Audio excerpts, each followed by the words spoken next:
नमस्कार मित्रों, मैं हूं मयंक रावल। मैं एक आर्किटेक्ट और वास्तु साइंटिस्ट हूं। एक्सपेक्टेशंस दोस्तों, कई लोगों को मैंने ये कहते हुए सुना है कि affection and expectation goes hand in hand. यानी कि जहाँ पे आपको किसी से लगाव है, किसी को आप प्यार करते हैं, तो एक्सपेक्टेशन अपने आप ही आ जाते हैं। लेकिन जहाँ पे बड़े बड़े इश्यूज होते हैं वहाँ पे नज़र करते हैं तो पता चलता है कि ज़्यादातर प्रॉब्लम्स ज़्यादा एक्सपेक्टेशन की वजह से हुए हैं। एक इंसान एक चित्र बनाता है तो उसको लगता है कि सामने वाला उसको अप्रिशिएट करे, जबकि कोई उसमें नुक्स निकालता है तो उसको बुरा लगता है, क्योंकि उसने जो कार्य किया है उसके सामने उसके एक्सपेक्टेशन है कि लोग उसकी तारीफें करें।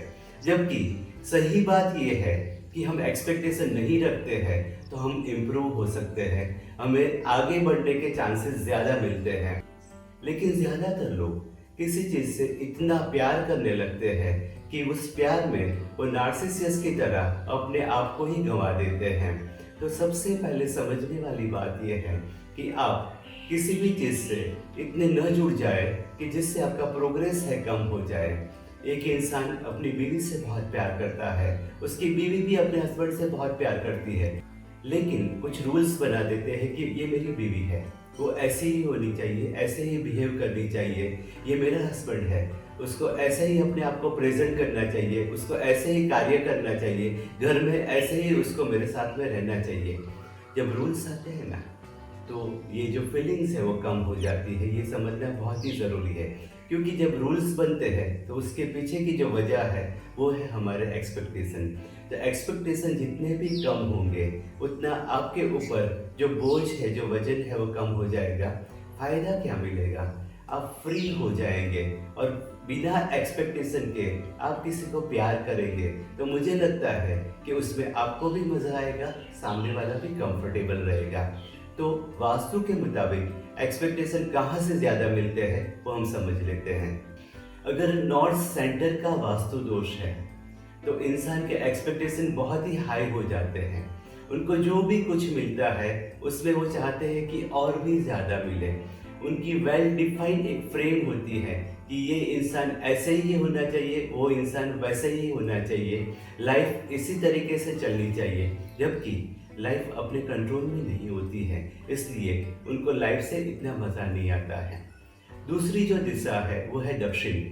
दक्षिण का जो दोष होता है उसकी वजह से इंसान के एक्सपेक्टेशन बहुत ही ज़्यादा बढ़ जाते हैं, और ज़्यादातर वो जो एक्सपेक्टेशन है वो चीज़ों के लिए है, लाइफस्टाइल के लिए है, और लाइफस्टाइल अपने कंट्रोल में नहीं रहती है।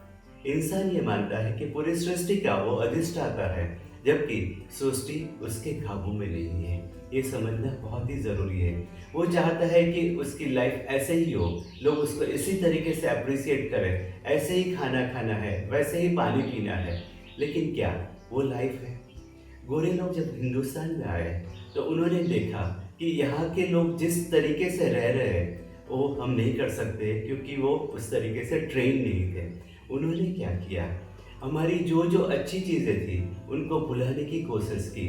हम हाथ से खाना खाते थे, हम हाथ को धो लेते तो हाथ स्वच्छ हो जाते और खाना खाना बहुत ही आसान था, क्योंकि कुदरत ने हमारा हाथ ऐसे ही बनाया हुआ है। उन्होंने क्या किया, उन्होंने कुछ टूल्स डेवलप किए। उन्होंने बोला कि ये जो कांटा है उससे खाना खाना चाहिए, ये जो छुरी है उससे काटना चाहिए, जबकि वो हमारी ट्रेडिशन नहीं थी। अभी हम छुरी और कांटा से जब खाते हैं तो वो कितने स्वच्छ है हमें पता नहीं है, क्योंकि वैसे ही वो पड़े रहते हैं। और क्या जब भी हम खाना खाते हैं उसकी सफाई करते हैं? नहीं करते हैं। तो ये जो जर्म्स है उसके ऊपर लगने के सबसे ज़्यादा चांसेस है, यानी कि हमने गलत सीखा हुआ है। लेकिन अभी लोगों के दिमाग में ये है कि ये सॉफिस्टिकेशन है, अगर इन चीज़ों को इस्तेमाल करके आप खाना नहीं खाते हैं तो ये गलत है। हम आराम से कंफर्टेबली बैठते थे, लेकिन उनको कंफर्टेबली बैठने में शर्म आती थी, इसलिए क्रॉस लेग वाली जो सिचुएशन है उन्होंने क्रिएट की। क्रॉस लेग से बैठने से क्या होता है, आपके जो मसल्स है उसको स्ट्रेन पड़ता है, जबकि आप ज़मीन पे जब बैठते हैं तो वो आपका पोर्शन काफ़ी कंफर्टेबल है, पाइल्स वगैरह का इश्यू नहीं होता है। हम जो ट्राउजर्स पहनते हैं हमारे क्लाइमेट के साथ में वो फ्रेंडली नहीं है, उससे भी काफ़ी सारे इश्यूज हो सकते हैं, लेकिन ये हमारी स्टाइल है। गर्मी में भी टाई पहनो तो आप सॉफिस्टिकेटेड जेंटलमैन लगोगे, यानी आप टाई पहनोगे, आप कभी भी ये नहीं सोचते हो कि ये मेरे लिए अच्छा है या नहीं, यानी कि आपके लाइफ के प्रति जो एक्सपेक्टेशन है वो गलत है। ये समझना बहुत ही ज़रूरी है। तो अगर हम अपना परसेप्शन, नज़रिया चेंज करेंगे तो हमारी लाइफ स्मूथ हो जाएगी और हम कंफर्टेबल हो जाएंगे। अभी हम वास्तु की बात करते हैं। तो वास्तु में मैंने बताया कि दो जगह से ऐसे दोष क्रिएट होते हैं जिससे आपके एक्सपेक्टेशन बढ़ते हैं।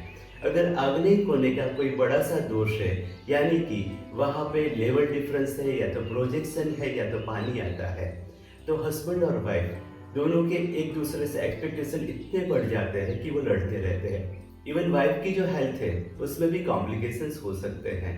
नैऋत्य नैऋत्य में कोई बड़ा दोष आता है तो सबसे बड़ा इश्यू ये रहता है कि इंसान जो है उसकी डिमांड बहुत ज़्यादा हो जाती है। उसको हमेशा ये लगता है कि मैं सही हूँ।